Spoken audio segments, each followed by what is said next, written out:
Mahabubnagar parliament Lok Sabha స్థానంలో BJP అభ్యర్థి DK అరుణ విజయం సాధించారు.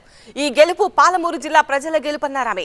మరింత సమాచారం టీవీ9 ప్రతినిధి శివకుమార్ మహబూబ్నగర్ నుంచి అందిస్తారు. మహబూబ్నగర్ ఎంపీగా బీజేపీ అభ్యర్థి డీకే అరుణ విజయం సాధించారు. ప్రస్తుతం మనతో పాటు ఉన్నారు.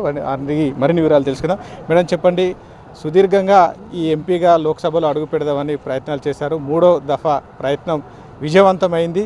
ఎట్లా ఫీల్ అవుతా ఉన్నారు? చాలా సంతోషంగా ఫీల్ అవుతున్నాను.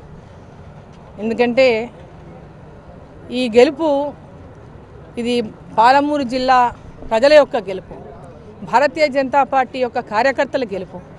ఎవరైతే ఈ విజయం కోసం అహర్నిశలు కృషి చేసిండ్రో, ఈ విజయం పొందాలని పాటుపడినటువంటి కార్యకర్తకు నా విజయం అంకితం చేస్తూ ఉన్నాను.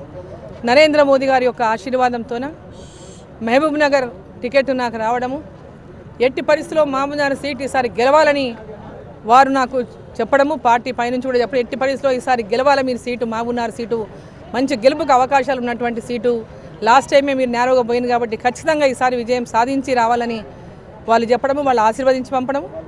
అదేవిధంగా మహబూబ్నగర్ జిల్లా పార్లమెంటు నియోజకవర్గంలో ఉన్నటువంటి 7 నియోజకవర్గాల యొక్క ప్రజలందరూ, కార్యకర్తలందరూ కూడా మహబూబ్నగర్ జిల్లా అభివృద్ధి చెందాలంటే నరేంద్ర మోదీ గారి నాయకత్వంలో కేంద్రంలో బీజేపీ మళ్ళీ అధికారంలోకి రావాలి, నరేంద్ర మోదీ గారు ప్రధానమంత్రి కావాలి, ఇక్కడ డీకే అరుణమ్మ గారు గెలిస్తే ఈ ప్రాంతం అభివృద్ధి చేస్తుంది, నరేంద్ర మోదీ గారి దగ్గర నిధులు తీసుకొచ్చి ప్రాంతానికి అభివృద్ధి పరుస్తున్నటువంటి ఒక విశ్వాసంతో నన్ను గెలిపించినారు. ముఖ్యంగా పోలింగ్ సరళి కావచ్చు, వాళ్ళ కౌంటింగ్ జరుగుతున్నటువంటి తీరును పరిశీలిస్తే కొంత హోరాహోరీగా కనిపించినటువంటి సందర్భం కనిపించింది. మీరేమో ఎక్కువ మొత్తంలో మెజార్టీ ఎక్స్పెక్ట్ చేసినట్టు కనపడింది, కానీ స్వల్ప తేడాతో ఇప్పుడు విజయం సాధించినటువంటి సందర్భం అయితే కనిపిస్తోంది.